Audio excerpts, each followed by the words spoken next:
The massive alien ships appeared at the edge of Earth's solar system like dark clouds blocking out the stars. There were 12 of them, each one bigger than any city on Earth. They moved slowly but with purpose, their hulls gleaming with strange metals that seemed to bend light around them.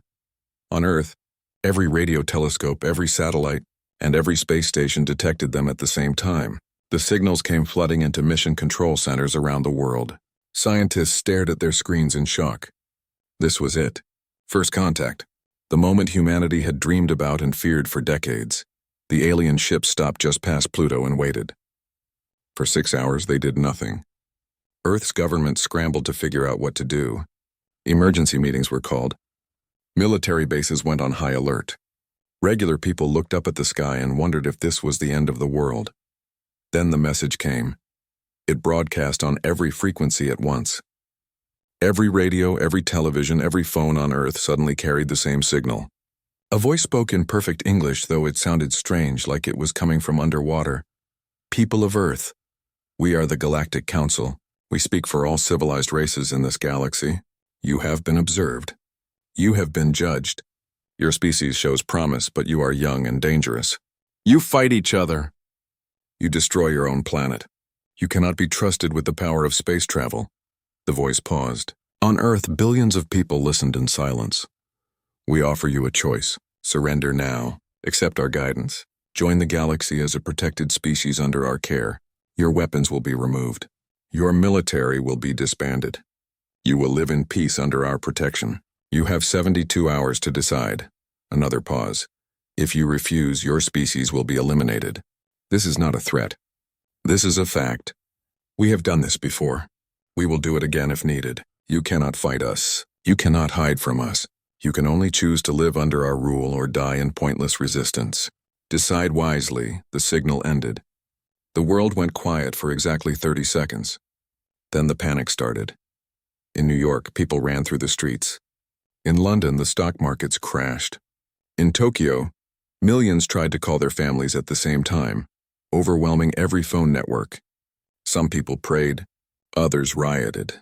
Most just stood still and tried to understand what had just happened. But in a secret bunker beneath the Swiss Alps, something different was happening. The leaders of Earth's most powerful nations sat around a table, and they were not panicking. They were not crying. They were not praying for mercy.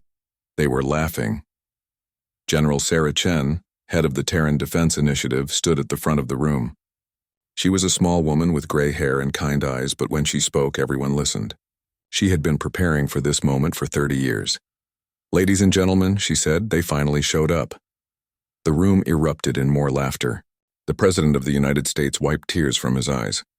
The Prime Minister of China slapped the table in amusement.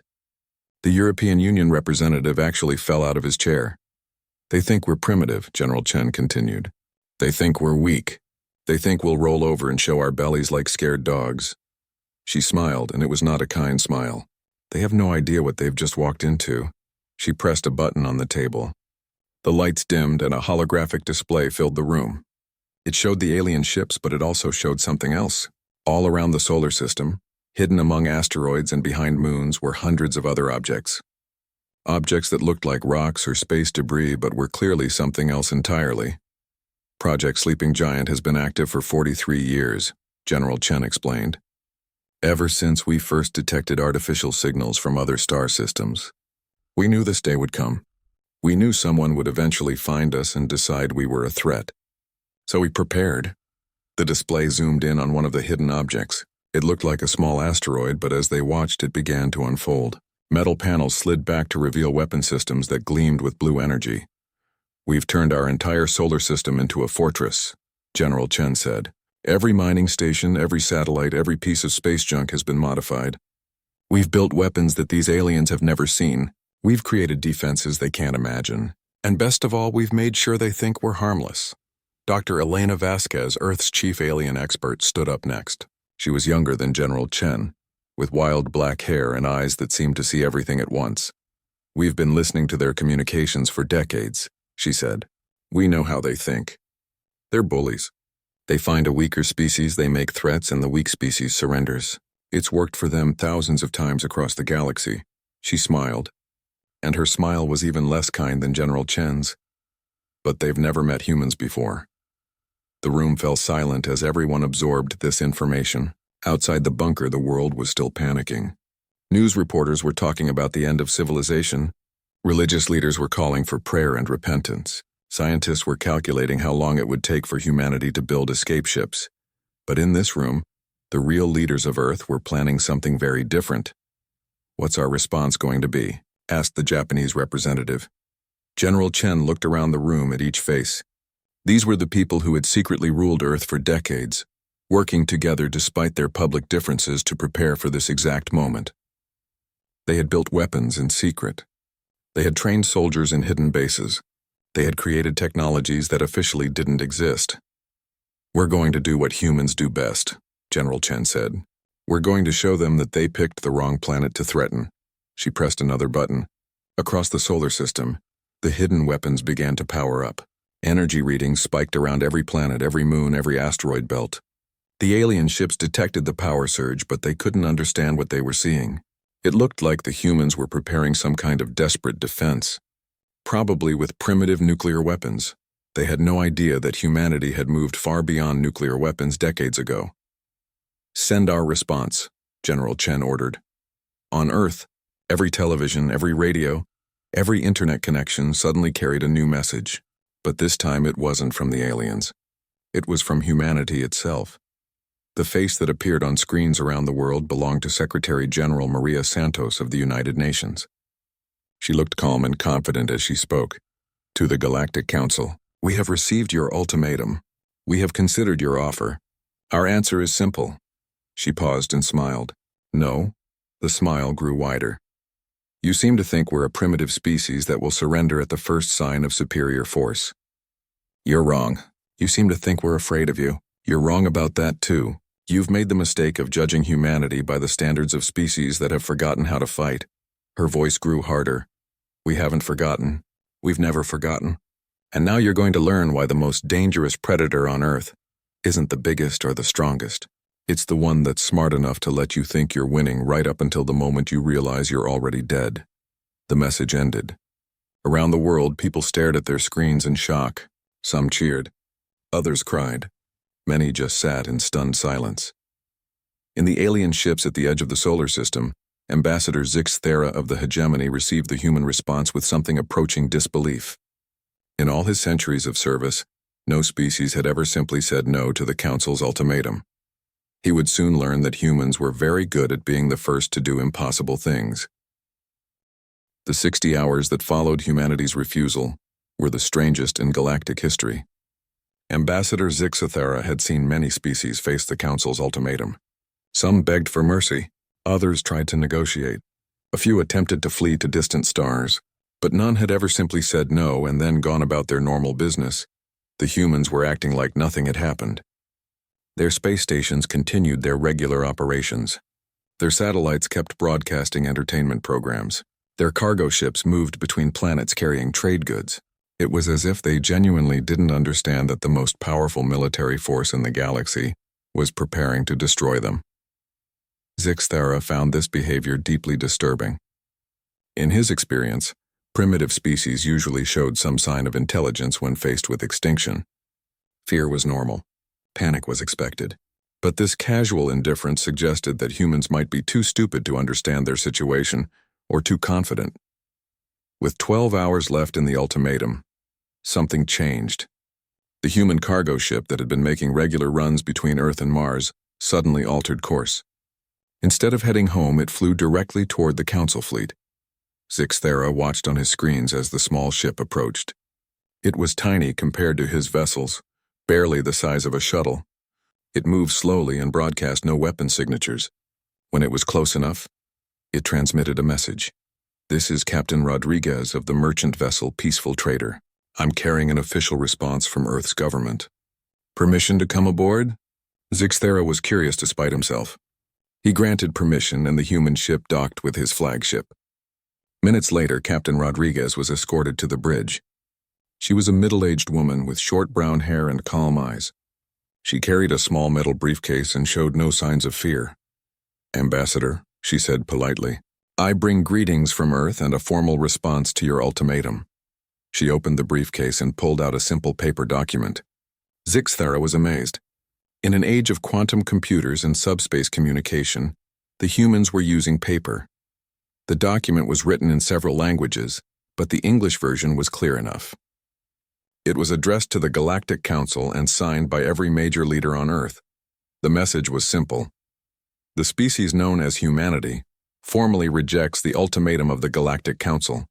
We do not recognize your authority over our world or our people. We do not accept your claim to speak for all civilized races. We hereby inform you that you have 24 hours to remove your forces from our solar system. Failure to comply will result in consequences that you are not prepared to face.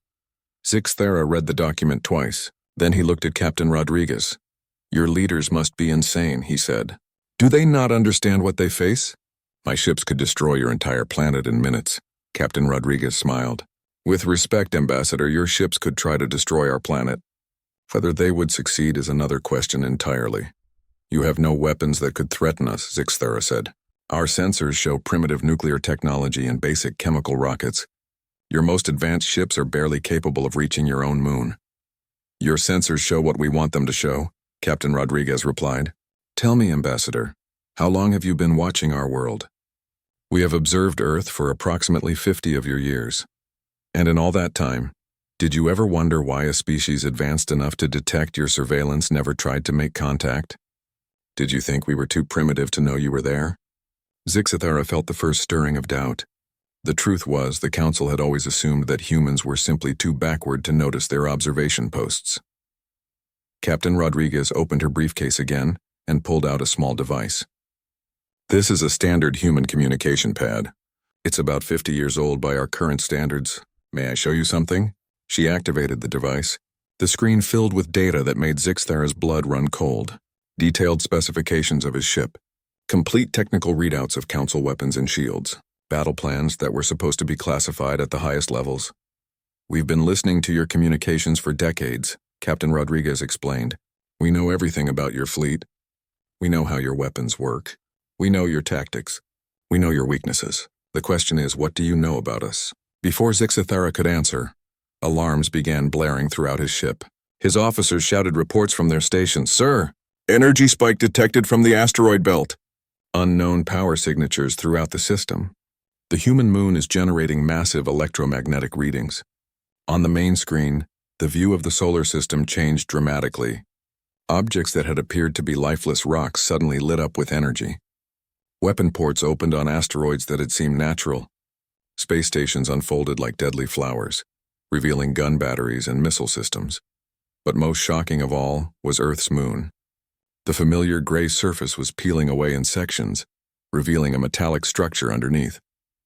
The moon wasn't just a celestial body, it was a fortress. Captain Rodriguez watched Zixthara's expression with satisfaction. 50 years ago, we detected your first observation probe. That's when we started the great work. Every mining operation became a weapons platform. Every satellite became a sensor array. Every piece of space debris became part of our defense network. She gestured at the screen showing the transformed solar system. You see, Ambassador, you made a fundamental error. You assumed that because we fight each other, we must be weak. But the opposite is true. We fight each other because we're very, very good at fighting. And when someone threatens all of humanity, we stop fighting each other and start fighting them. Zixthara stared at the readings flooding his screens. The energy signatures were massive. Some of the weapons showing up on his sensors were generating power levels that shouldn't be possible with human technology. This is impossible, he whispered. Our observations showed primitive chemical rockets and basic nuclear fission. Chemical rockets and nuclear reactors are what we use for our civilian operations, Captain Rodriguez said. We learned long ago that the best way to hide advanced technology is to make sure your enemies only see the old technology. She stood up and walked to the viewport. Outside, the human cargo ship that had brought her was moving away from the Council fleet. But now it didn't look like a cargo ship anymore. Its hull was shifting, panels sliding back to reveal weapon systems that gleamed with blue energy. Every ship you've observed for 50 years has been a disguise, she continued. Every installation you've cataloged has been a decoy or a hidden weapons platform. We've been preparing for this moment since the day we knew you existed. Zixthara activated his communication system and sent urgent messages to the Council homeworld. His reports were filled with disbelief and growing panic. The humans had somehow hidden an entire military infrastructure while making themselves appear primitive. But the real shock came when Captain Rodriguez shared the final piece of information. "Oh, and Ambassador? That observation post you established in the Kuiper Belt 47 years ago? We've known about it since day one. We've been feeding it false information this entire time. Every reading it sent back to your superiors was carefully crafted to make us look weak." She smiled, and for the first time Zixthara understood why his people had dominated the galaxy for so long. They had never encountered a species that was smart enough to lie convincingly while preparing for war. "Your 24 hours start now," Captain Rodriguez said. "I suggest you use them wisely." As her ship departed, Zixthara stared at the tactical display showing the transformed solar system. Hidden weapons were still revealing themselves. Energy readings climbed higher with each passing minute. And somewhere in the back of his mind, a terrible thought was forming. What if humanity hadn't just been hiding their technology? What if they had been studying the Council's forces, learning their weaknesses and preparing specifically to fight them? What if this wasn't a desperate defense by a primitive species? What if it was a carefully planned trap? The next 24 hours would answer that question. Zixthara was beginning to suspect he wouldn't like the answer. The 24 hours passed in a strange calm. The Council fleet remained at the edge of the solar system, sensors working overtime to try to understand the transformed battlefield they now faced. Zixthara had sent urgent reports to the Council homeworld, but the response was predictable. Proceed with the elimination protocol. The Council had ruled the galaxy for 10,000 years. They had faced rebellion before. They had encountered species that thought they could resist. In every case, overwhelming force had solved the problem quickly and permanently. Humanity would be no different. At exactly 24 hours and 30 seconds after Captain Rodriguez's departure, the Council fleet moved into attack formation. Zixthara had chosen his target carefully, the large human military installation on Mars. Destroying it would demonstrate the futility of resistance while leaving Earth itself untouched for the moment. The attack was swift and devastating. 12 Council ships focused their main weapons on the Mars base simultaneously. Energy beams that could crack planets slammed into the facility. The explosions were visible from Earth as a new star briefly flared to life in the night sky. When the light faded, the Mars base was gone. Completely gone. Not a trace remained except glowing crater glass where the facility had stood. Zixthara felt a moment of satisfaction. Perhaps the humans would see reason now.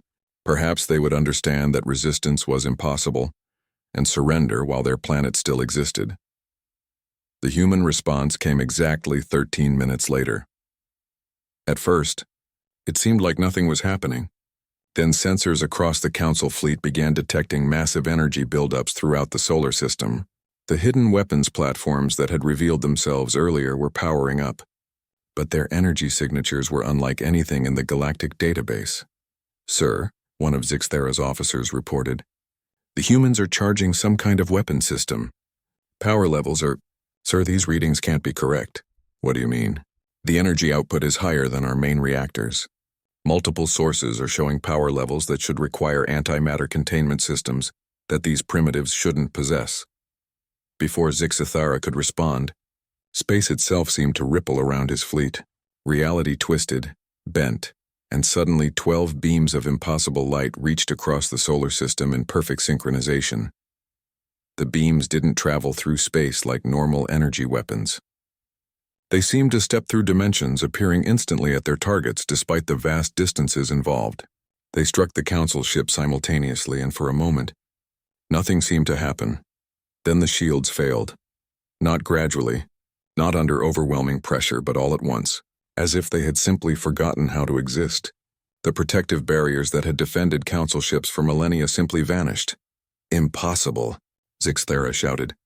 "Our shields are quantum locked. Nothing can penetrate them." "Sir," his weapons officer said in a shaking voice, "I don't think they penetrated our shields. I think they made our shields not exist anymore." The human weapons fired again. This time the energy beams struck the ships themselves, but instead of causing explosions or hull breaches, they did something far worse. Wherever the beams touched, the ship's metal began to change. Armor plating transformed into something that looked like crystal. Control systems became organic-looking growths. Technology became something that belonged in a nightmare.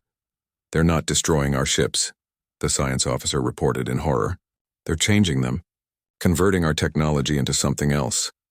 Zixthera watched in growing terror as his mighty fleet was transformed before his eyes. The weapons that had conquered 1,000 worlds were being turned into abstract art. The engines that could cross the galaxy in days were becoming geometric puzzles that hurt to look at. Then, as suddenly as it had started, the attack stopped. A new voice came over the communication system. It was calm, professional, and absolutely terrifying in its confidence. "Council Fleet, this is Admiral Sarah Chen of the Terran Defense Forces. You have just experienced a demonstration of human defensive capabilities. Your weapons have been neutralized. Your ships have been modified to prevent further aggressive action. You are now prisoners of war." Zixthera tried to respond but found that his communication systems had been transformed into something that looked like a flowering plant. His weapons controls had become a small fountain. His navigation computer was now what appeared to be a sculpture of a bird. The human voice continued.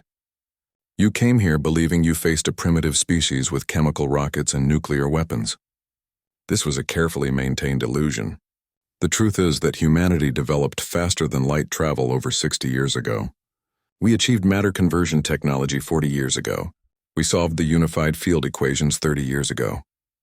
On the main screen, which had somehow remained functional, new ships began to appear around the Council fleet.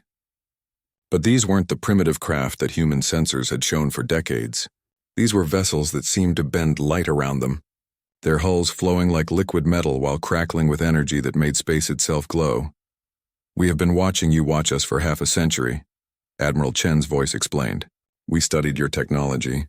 We analyzed your tactics. We prepared specifically to fight you. The Mars base you destroyed was a decoy, filled with sensors designed to record every aspect of your weapon systems."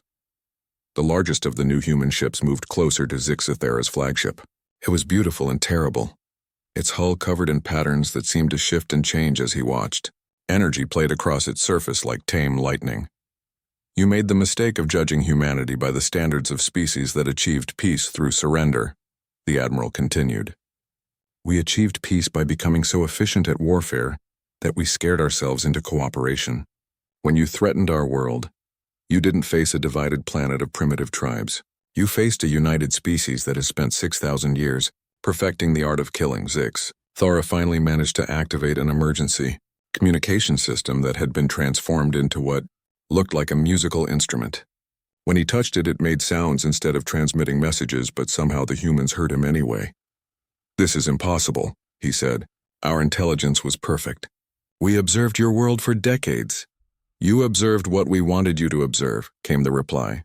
"Every signal, every energy reading, every technological demonstration was carefully crafted to make you underestimate us. We learned from your own history. We studied how you conquered other worlds. We prepared for every tactic you've ever used." More human ships were appearing around the Council fleet. Some seemed to phase in and out of existence.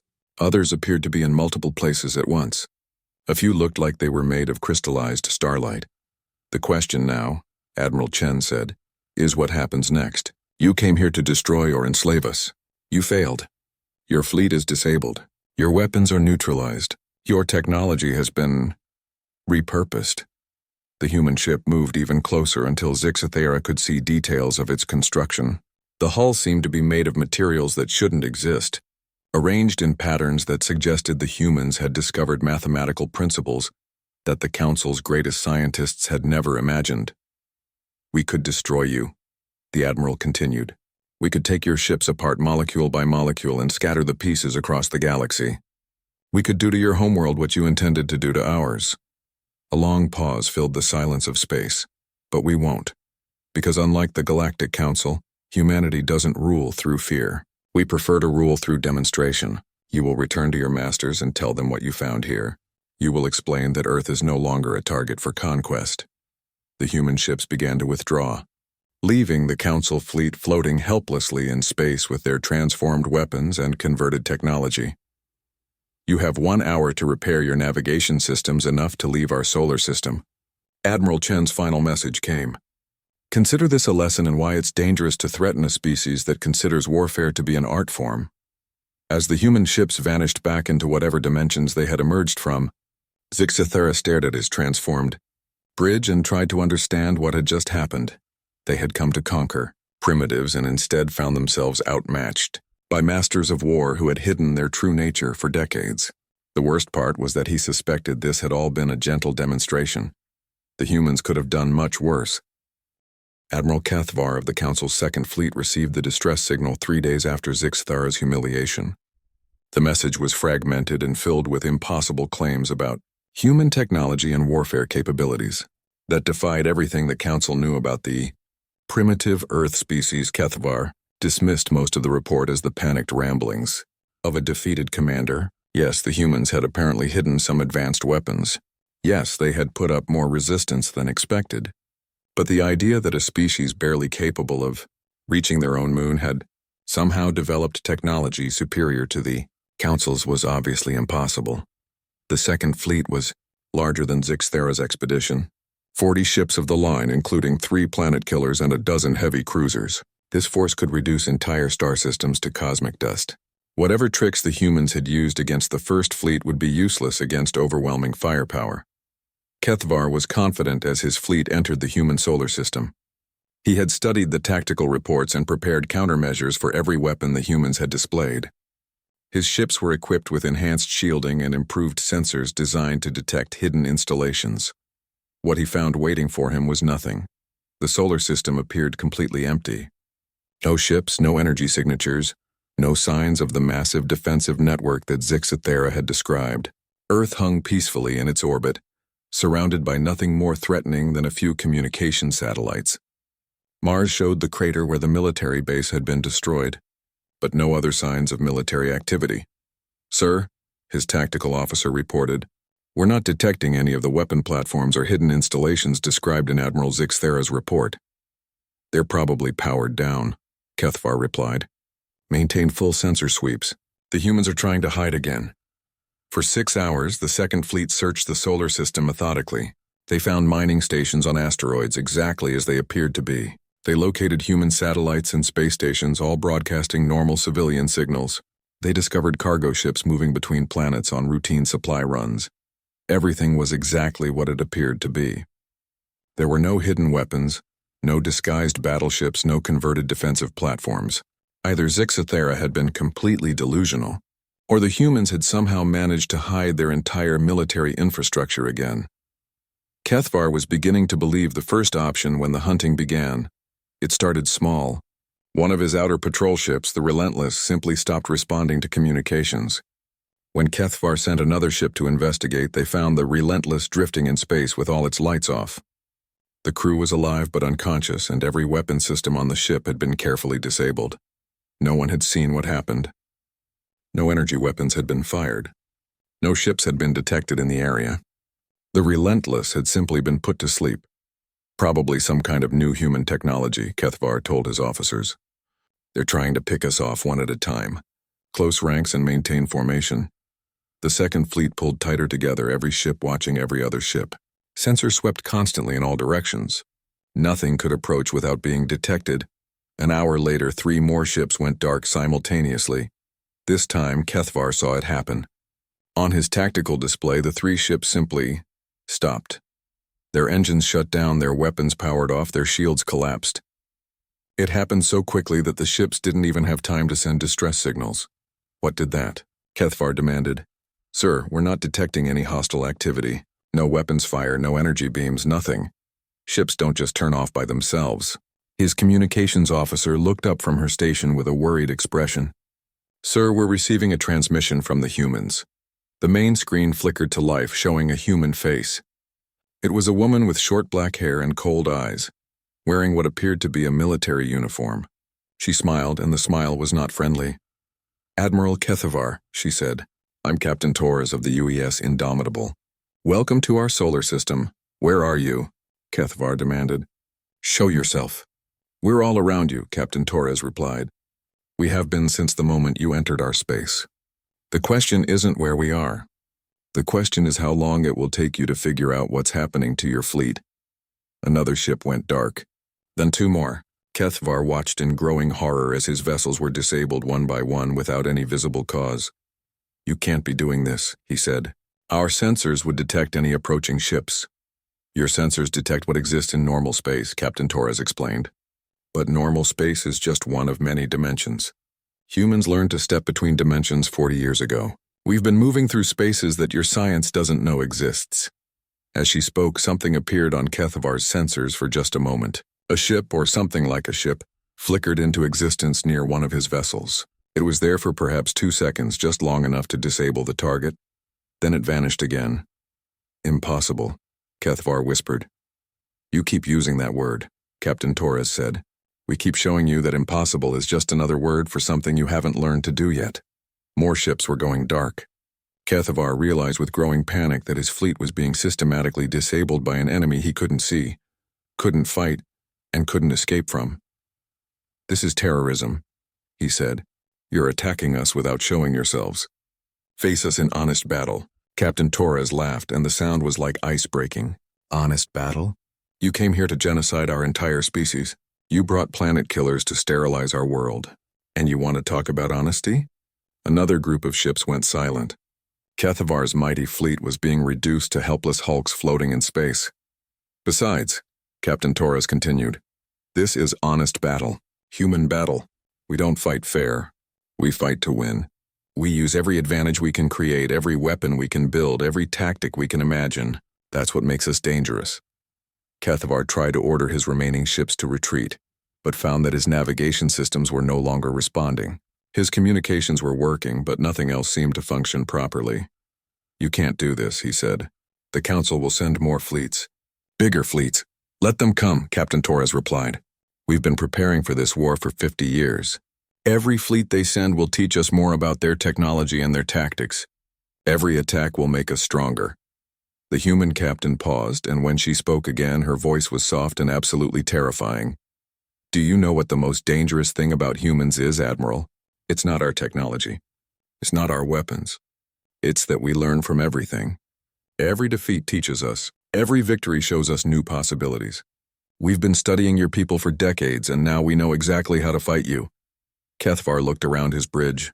Half his crew was unconscious, apparently affected by some kind of sleep field. The other half sat at stations that no longer worked properly. His fleet of 40 ships had been reduced to a handful of barely functional vessels, and he still couldn't see a single human ship. "What do you want?" he asked. "We want you to go home," Captain Torres said. "We want you to tell the Council what happened here. We want them to know that Earth is no longer a target for conquest. It's now a source of conquest." On his tactical display, Kethavar watched the last of his ships go dark. The entire Second Fleet had been disabled without the humans firing a single visible shot. "This isn't over," he said weakly. "You're right," Captain Torres agreed. "It's just beginning.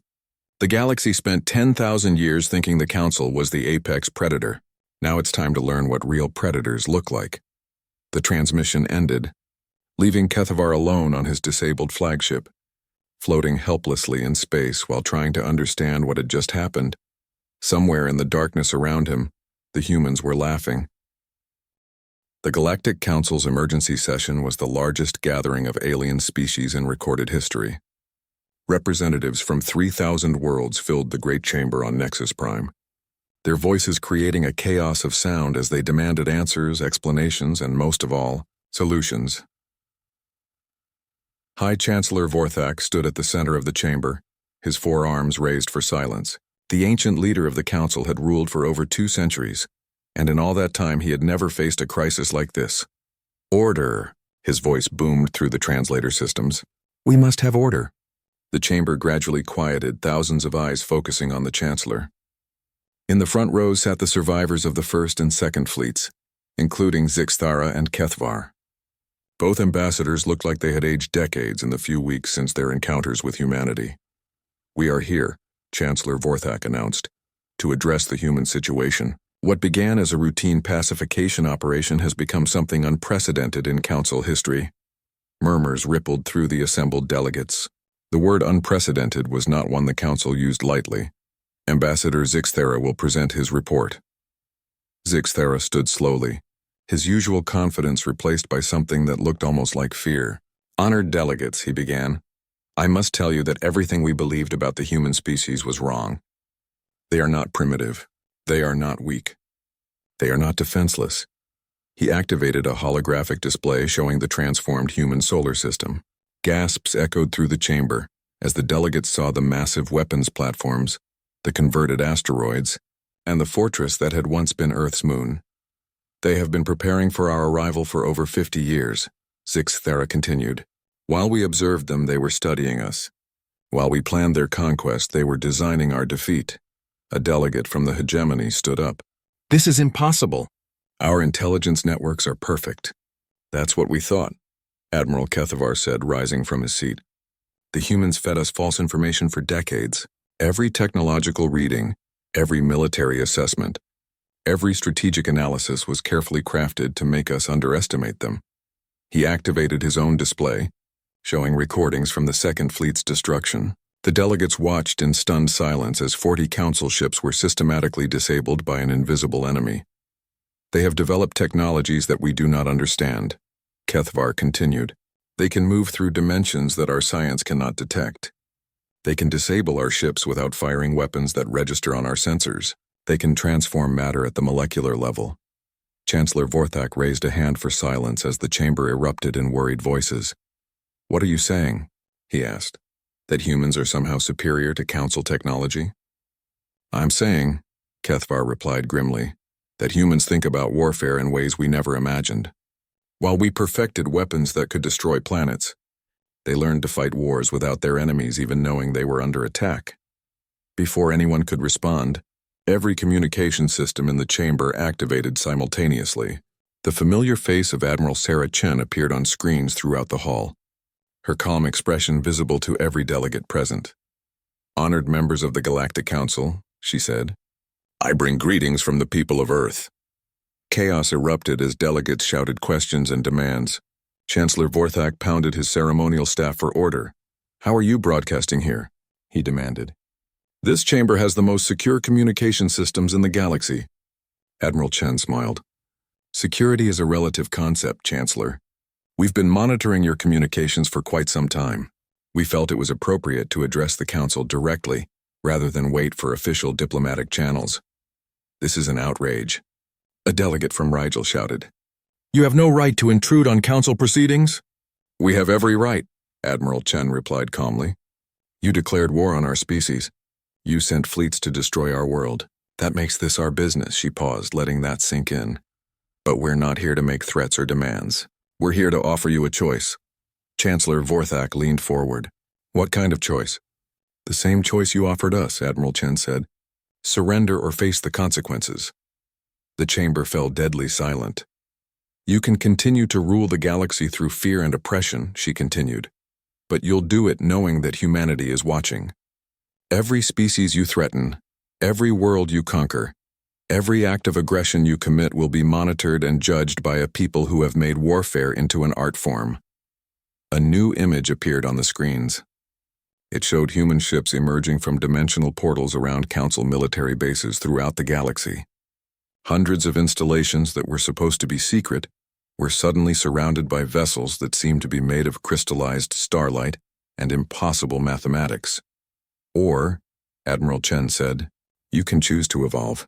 You can learn to govern through cooperation instead of conquest. You can discover what it means to lead by example rather than by threat." Chancellor Vorthak's voice was barely a whisper. "What are you offering?" "Partnership," Admiral Chen replied. "Humans don't want to rule the galaxy. We have our own world, our own goals, our own dreams, but we won't allow others to be oppressed the way you intended to oppress us."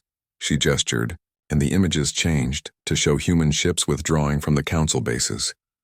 "We're offering to be the galaxy's protectors. Not its rulers, not its conquerors, but its guardians. When strong species threaten weak ones, we'll intervene. When tyrants rise to power, we'll stop them. When bullies like the Council decide that might makes right, we'll show them what real might looks like." A delegate from the Outer Rim stood up. "And if we refuse? If we choose to fight?" Admiral Chen's smile grew colder. "Then you'll learn why every predator on Earth evolved to fear humans. We didn't become the dominant species on our world by being the biggest or the strongest. We became dominant by being the smartest, the most adaptable, and the most ruthlessly efficient killers our planet ever produced. She leaned closer to the camera. The galaxy has spent 10,000 years thinking the Council was at the top of the food chain. You're about to discover that food chains have a way of changing when a new apex predator arrives. The transmission ended, leaving the chamber in absolute silence. Chancellor Vorthak looked around at the thousands of faces staring back at him. Some showed fear. Others showed anger. A few showed something that might have been hope. "What do we do?" someone asked. Zixithera stood up slowly. "We adapt," he said. "We learn. We become something better than what we were." He looked directly at the Chancellor. "Because the alternative is discovering just how creative humans can be when it comes to removing obstacles." In the weeks that followed, the Galactic Council formally disbanded its military forces and restructured itself as a diplomatic organization. Species that had been conquered were offered independence. Worlds that had been oppressed were given the chance to choose their own governments. Not everyone was happy with the changes. Several systems attempted to maintain the old ways of rule through force. They discovered that human ships had a way of appearing whenever peaceful species were threatened. The humans kept their word. They didn't rule the galaxy. They simply made sure that no one else could rule it through fear. On Earth, Admiral Chen stood in her office looking out at the stars. Her aide approached with the daily reports. "Ma'am, the Council has officially ratified the new Galactic Accords. All member species have agreed to the non-aggression principles." "Good," Admiral Chen replied. "And the holdout systems?" "The hegemony forces in the Vega sector withdrew after our diplomatic ships arrived. They've agreed to negotiate with the local species for peaceful coexistence." Admiral Chen smiled. "Excellent. It's amazing how quickly people become reasonable when they realize that warfare isn't their specialty." She turned from the window. "Anything else?" "Yes, ma'am. We've received formal requests for protection from over 200 previously uncontacted species. They've heard about what happened with the Council and want humanity's guarantee of independence." "Approve them all," Admiral Chen said, "and send them our standard welcome package, cultural exchange protocols, trade agreements, and most importantly, the basic principles of human diplomacy, which are," Admiral Chen's smile grew wider, "be nice to others, share what you have, protect those who can't protect themselves, and remember that if you threaten innocent people, somewhere in the galaxy, humans are watching." She looked back out at the stars, where human ships moved invisibly through dimensions the galaxy was only beginning to understand. "The Galactic Council thought they could demand Earth's surrender," she said quietly. "Instead, the galaxy surrendered to the idea that there are people out here who will fight for those who can't fight for themselves." In the end, humanity had done what they did best. They had taken an impossible situation and made it work for everyone except the bullies.